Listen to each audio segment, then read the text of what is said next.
What do you get when you mix a really happy looking boiled egg with the thickest leg muscles you'll ever see, with Blue Eye's ultimate dragon, and the girl he told you not to worry about, mixed with the second evolution of everyone's favourite Pokemon? Well, that was until the 3-star emotion nerf. Hello darkness, my old friend. I've come. Well, you get a lot of this.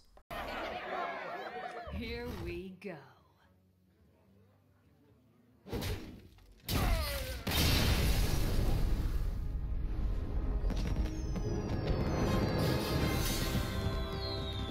And here's the deck list.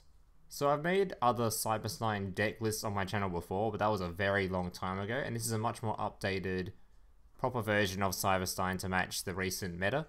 Honestly, Cyber-Stein decks aren't really that bad in the current meta, as no one's running Mirror Wall anymore, which is kind of what would affect this deck a lot, because it's really hard to OTK when people have Mirror Wall.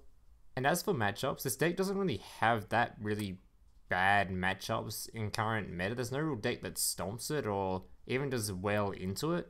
It's more whether or not your opponent is a good player or not. If your opponent's a horrible player, you're just going to win every game. If your opponent's a good player, it becomes a little bit harder, but you still can win quite easily. If you're not quite sure what I'm talking about, basically Cyber-Stein decks work fairly similar to the OTK deck I showed on my channel a few weeks ago. What you have to do is manage your life points to get your life points down to below 1000 so you can activate Teia's effect, Life Cost 0.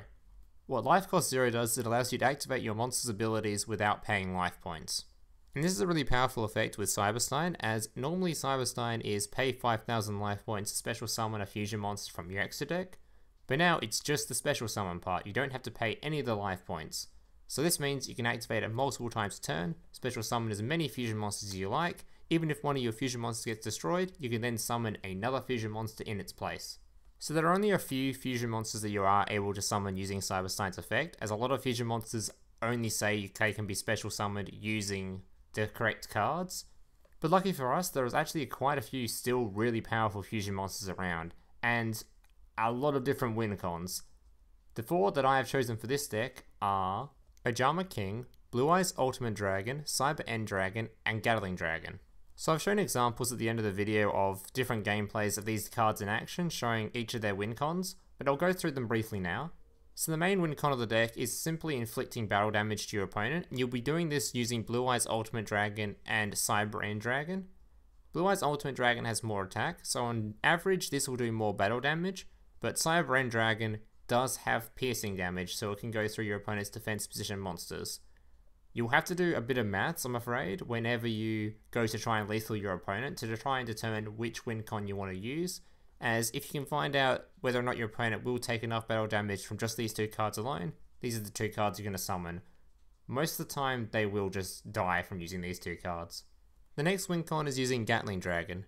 This card allows you to flip 3 coins, and for each heads result you have to destroy 1 monster on the field. Keep in mind though, this is very important, every heads result has to kill a monster. So if you have 2 monsters and your opponent has 1 monster, all 3 monsters will be killed, regardless if they're yours or your opponent's. But in a way, this can also be very useful for you.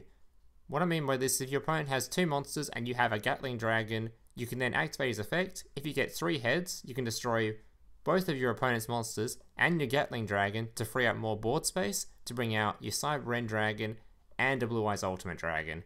Because generally, Gatling Dragon's just used to remove monsters when you don't have enough battle damage to kill your opponent, so then you can just kill off your opponent's monsters, free up enough space to bring out your Blue Eyes or your Cyber-End Dragon, and then just lethal your opponent again via battle damage. Generally you really need to bring out one of the monsters to kill your opponent, as you only need to have 4000 damage most of the time.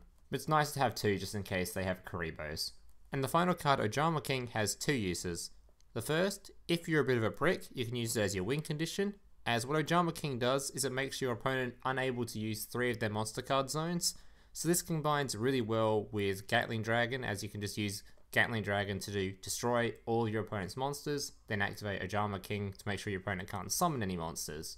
Therefore, most of the time, unless they have direct removal, they'll just deck out if you haven't drawn more than them. The second use is more of a meta thing. It's aimed mostly at Amazonas, but can be used against random things like Red Eyes and stuff. What Ojama King does is, since it makes your opponent unable to put any monsters on the board, This means they also can't special summon monsters during their battle phase, using cards such as Amazoness Onslaught, which allows them to special summon cards from their hand. So this means that you can just make sure they can't do anything during their battle phase, so you can just hit your opponent directly without having to worry about them having extra cards being summoned. So the majority of the cards in the deck that are not the main combo pieces are just draw cards or delay cards. So there are 2 magical mallets in the deck, and I recommend using 2 of them as this card is really useful. What magical mallet does is it allows you to shuffle as many cards as you like from your hand back into your deck and draw the same amount of cards. So basically this gives you a free restart or mulligan during the middle of the duel, which is absolutely perfect for this deck, as a lot of the time you'll find the hand you have is not the hand you need. Plus it's even better than a normal restart, as it allows you to keep some cards in your hand and just get rid of the crappy ones. Crystal Seer is a pretty simple card.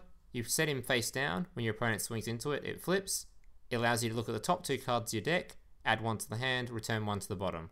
So the reason this card's used over just normal draw cards is it basically allows you to go through 2 cards and pick the one you want. It's a pretty strong draw card.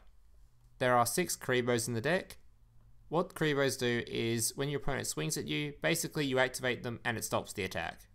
So the reason these are in the deck is to make sure that you can get your life points down to below 1000, but make sure that you don't obviously kill yourself with your opponent just swinging into you. The final 3 cards in the deck are just other support cards.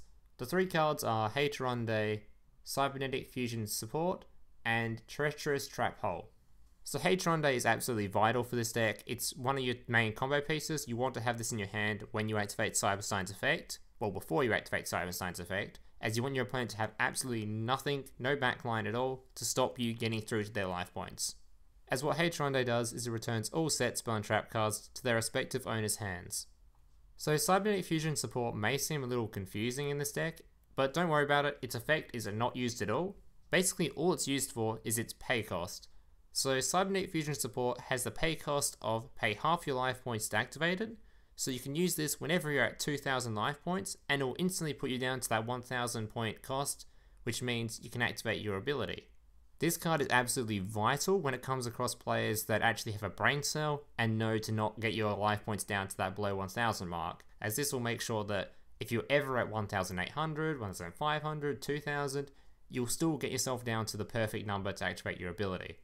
The reason this one's used over some of the other cards that can be used in its place is that this is a pay cost, so if your opponent activates a negate and stops the card working, it doesn't matter because the pay cost will still go through and it will still make you go down to the perfect life point cost.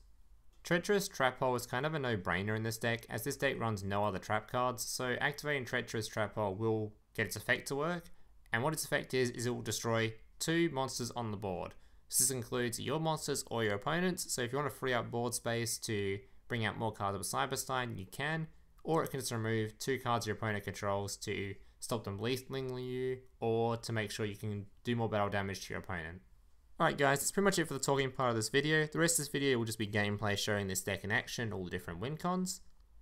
If you enjoyed the video, make sure to leave a like, make sure to subscribe if you're new around here. Thank you guys for watching, and I hope to see you in the next one.